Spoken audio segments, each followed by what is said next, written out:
Rickshaw ಚಾಲಕರು ಮತ್ತು ಮಾಲಕರ ಜನಪರ ಕಳಕಳಿ ಮೆಚ್ಚಿದ ಅಶೋಕ್ ಪೂಜಾರಿ ಬೀಜಾಡಿ.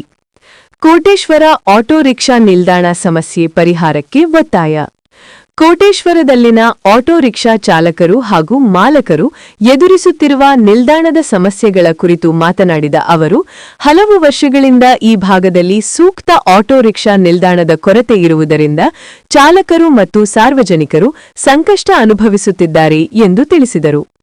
ಪ್ರತಿದಿನ ಸಾವಿರಾರು ಜನರಿಗೆ ಸಾರಿಗೆ ಸೌಲಭ್ಯ ಒದಗಿಸುವ ಆಟೋ ರಿಕ್ಷಾ ಚಾಲಕರು ನಗರ ಸಾರಿಗೆ ವ್ಯವಸ್ಥೆಯ ಪ್ರಮುಖ ಅಂಗವಾಗಿದ್ದಾರೆ.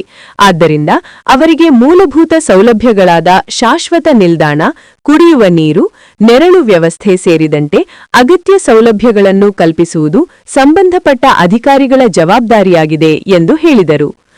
ಕೋಟೇಶ್ವರ ಆಟೋ ರಿಕ್ಷಾ ನಿಲ್ದಾಣದ ಸಮಸ್ಯೆಯನ್ನು ತಕ್ಷಣವೇ ಪರಿಶೀಲಿಸಿ ಶಾಶ್ವತ ಪರಿಹಾರ ಒದಗಿಸುವಂತೆ ಸಂಬಂಧಪಟ್ಟ ಇಲಾಖೆ ಮತ್ತು ಸ್ಥಳೀಯ ಆಡಳಿತಕ್ಕೆ ಅವರು ಒತ್ತಾಯಿಸಿದರು.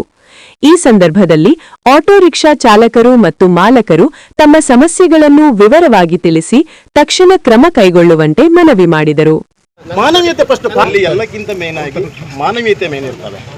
ರಿಕ್ಷಾದವರು ಅಂದ್ರೆ ಯಾರು? ಬಡವರು ಮಕ್ಕಳು. ಯಾವತ್ತು ನಮ್ಮನೆ ಮಕ್ಕಳು ಇರ್ಬೋದು, ಮತ್ತೊಬ್ಬರ ಮನೆ ಮಕ್ಕಳು ದಿನ ಬೆಳಿಗ್ಗೆ ಎತ್ಕೊಂಡು ಹೋಗಿ ಅವರನ್ನು ಶಾಲೆ ಬಿಟ್ಟು ಅವ್ರನ್ನ ಪ್ರೀತಿಯಿಂದ ಕರ್ಕೊಂಡು ಮನೆಗೆ ಬಿಡ್ತಕ್ಕಂಥ ಜವಾಬ್ದಾರಿ ಇರ್ತಕ್ಕಂಥವ್ರು. ಯಾವುದೇ ಧಾರ್ಮಿಕ ಕಾರ್ಯಕ್ರಮ ಇರಲಿ ಅಲ್ಲಿ ಮುಂಚೂಣಿ ನಿಂತ್ಕೊಂಡು ಕೆಲಸ ಮಾಡ್ತಕ್ಕಂಥ ರಿಕ್ಷಾ ಚಾಲಕರು ಮತ್ತು ಮಾಲಕರು.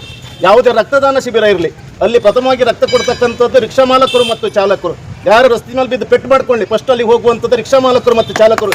ಯಾರಿಗೆ ಅನ್ಯಾಯ ಆಗಲಿ ಅಲ್ಲಿ ಮುಂದೆ ನಿಲ್ಲತಕ್ಕಂಥದ್ದು ರಿಕ್ಷಾ ಮಾಲಕರು ಮತ್ತು ಚಾಲಕರು.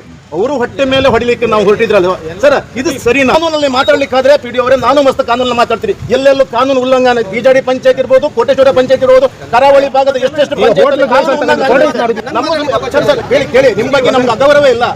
ನಾನು ನಿಮ್ಗೆ ಫೋನ್ ಮಾಡಿದ್ದೀನಿ, ರಿಕ್ವೆಸ್ಟ್ ಮಾಡಿದ್ದೀನಿ, ಒಂದು ವಾರ ಟೈಮ್ ಕೊಡಿ ಸರ್, ನಾವು ಸ್ವಲ್ಪ ಕಾನೂನು ಬಗ್ಗೆ ತಿಳ್ಕೊಂಡು ಜಿಲ್ಲೆಯ ಇಡೀ ರಾಜ್ಯದ ರಿಕ್ಷಾ ಎಲ್ಲ ಯೂನಿಯನ್ ಒಟ್ಟು ಮಾಡಿ ಇಲ್ಲಿ ಒಂದು ಕೂತ್ಕೊಳ್ತಕ್ಕಂಥ ಪ್ರಯತ್ನವನ್ನು ನಾವು ಮಾಡ್ತೀವಿ. ಯಾಕಂದ್ರೆ ಹೊಟ್ಟೆ ಮೇಲೆ ಹೊಡಿಬೇಡಿ.